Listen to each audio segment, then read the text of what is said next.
Hi welcome to SR news. నేను Sangeetha. India అనేక రాష్ట్రాల కలయిక మన దేశం. రాష్ట్రాలు, కేంద్రపాలిత ప్రాంతాలు ఇలా అన్నింటినీ కలిపి కేంద్ర ప్రభుత్వం పాలిస్తుంది. రాష్ట్రాలకు స్వయం ప్రతిపత్తి ఉన్న కొన్ని అంశాలపై కేంద్రానిదే గుత్తాధిపత్యం. అన్ని రాష్ట్రాలను ఒకే విధంగా చూడాల్సిన బాధ్యత కేంద్రానిదే.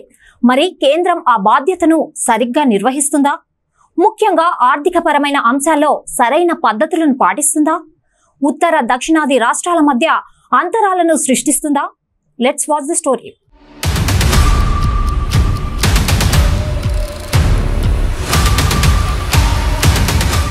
కేంద్రం ఉత్తరాది రాష్ట్రాలపై ప్రేమ కురిపిస్తూ దక్షిణాది రాష్ట్రాలపై వివక్ష చూపిస్తోంది. ఇది ఎన్నాళ్లుగానో ఉన్న ఆరోపణలు ఇప్పుడు ఆరోపణలు బలంగా వినిపిస్తున్నాయి. పన్నులు, ఇతర పద్ధతుల్లో సేకరించిన నిధులు కేంద్రానికి వెళ్లిన తర్వాత మళ్లీ తిరిగి పంపిణీ అవుతున్నాయి. అయితే ఆ తిరిగి వచ్చే సమయంలోనే అసలు పంచాయతీ మొదలవుతుంది. ఫర్ సపోజ్ కేంద్రం ప్రతి రాష్ట్రం నుండి ₹1 వసూలు చేస్తే కొన్ని రాష్ట్రాలకు తిరిగి ఇచ్చేటప్పుడు 50 పైసలు కూడా ఇవ్వట్లేదు. పైపైన చెప్పుకోవడం కాదు, గణాంకాలను ఒకసారి చూద్దాం. కొన్ని రాష్ట్రాలకైతే ఈ కేటాయింపులు మరీ దారుణంగా ఉన్నాయి. కర్ణాటకకైతే సేకరించే ప్రతి రూపాయిలో కేవలం 15 పైసలు మాత్రమే రిటర్న్ వస్తున్నాయి. తమిళనాడుకు 28 పైసలు, ఏపీకి 42 పైసలు, తెలంగాణకు 47 పైసలు, కేరళకు 62 పైసలు మాత్రమే రిటర్న్ వస్తున్నాయి. కానీ విచిత్రంగా మరికొన్ని రాష్ట్రాలకు మాత్రం భారీ కేటాయింపులు ఉన్నాయి. ఇందులో టాప్ ప్లేస్ లో ఉన్నవి ఈశాన్య రాష్ట్రాలు.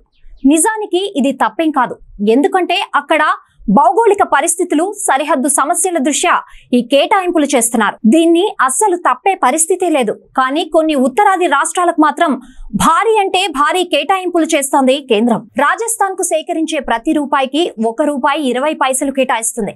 ఒడిశాకు ₹1.25 పైసలు, మధ్యప్రదేశ్ కైతే తీసుకునే ప్రతి రూపాయికి బదులుగా ₹2.09, యూపీకి ₹2.49 కేటాయిస్తుంది. అయితే ఈ లిస్ట్ లో టాప్ ప్లేస్ లో ఉన్న రాష్ట్రం బీహార్. ఈ రాష్ట్రం నుండి కేంద్రం వసూలు చేసే ప్రతి రూపాయికి ఏకంగా ₹7.26 కేటాయిస్తుంది కేంద్రం. ఇదెక్కడి లాజిక్కో అస్సలు అర్థం కావట్లేదు. మరి ఏ లాజిక్ తో ఈ కేటాయింపులు చేస్తున్నారు? యాక్చువల్ గా 2021 నుండి 2026 మధ్య కేటాయింపులు ఎలా చేయాలన్న దానిపై 15వ ఆర్థిక సంఘం సిఫారసులున్నాయి. ఈ సిఫారసుల ఆధారంగా 42% నిధులను రాష్ట్రాలకు కేటాయించాలి. రాష్ట్రాల విస్తీర్ణం, రాష్ట్రాల జనాభా, అత్యల్ప తలసరి ఆదాయం, అటవీ, పర్యావరణం, పన్ను వసూళ్లలో రాష్ట్రాల సామర్థ్యం, ఇలా అన్ని అంశాలను పరిగణనలోకి కేటాయింపులు చేస్తారు. అయితే ఇక్కడే తిరకాస్తుంది. అదేంటంటే జనాభా నియంత్రణ.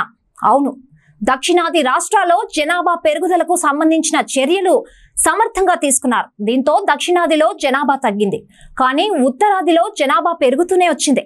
ఇది ఇప్పుడు రాష్ట్రాలకు ప్లస్ గా మారింది, మనకు మైనస్ గా. ఇదే సమయంలో 2011 జనాభా లెక్కలను రిఫరెన్స్ గా తీసుకోవడంతో దక్షిణాది రాష్ట్రాలకు కేటాయింపులు గణనీయంగా తగ్గిపోయాయి. నిజానికి కేంద్ర ప్రభుత్వానికి అత్యధికంగా ఆదాయాన్ని ఇచ్చేది దక్షిణాది రాష్ట్రాలు. కానీ ఇప్పుడు ఆ నిధులను ఉత్తరాది రాష్ట్రాల అభివృద్ధికి ఉపయోగిస్తున్నారనేది ఆరోపణ.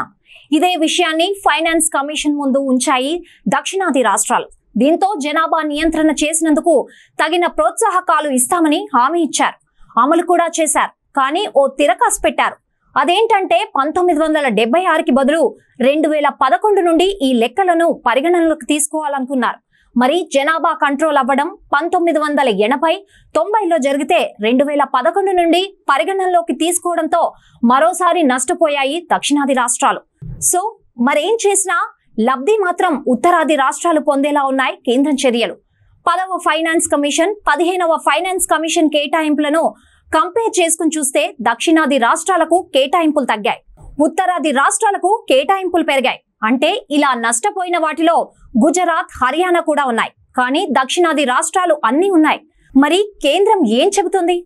తాము ఏ రాష్ట్రంపై వివక్ష చూపడం లేదని, ఆర్థిక నిపుణులు చెప్పిన దానినే అనుసరిస్తున్నామని చెబుతోంది. మరికొందరు బీజేపీ నేతలు ఉత్తరాది రాష్ట్రాలు పేదరికంలో ఉన్నాయి, దక్షిణాది రాష్ట్రాలు అత్యధికంగా ఆదాయాన్ని ఆర్జిస్తున్నాయి, ఈ అసమానతలను తొలగించాలంటే ఇలాంటి కేటాయింపులు అవసరమంటూ సమర్థిస్తున్నారు. అయితే ఉత్తరాది రాష్ట్రాలకు కేటాయింపులు చేయడంలో తమకు అభ్యంతరం లేదు, కానీ దక్షిణాది రాష్ట్రాలకు కూడా కేటాయింపులు పెంచితే మంచిదన్నది ఈ ప్రాంత నేతల వాదన.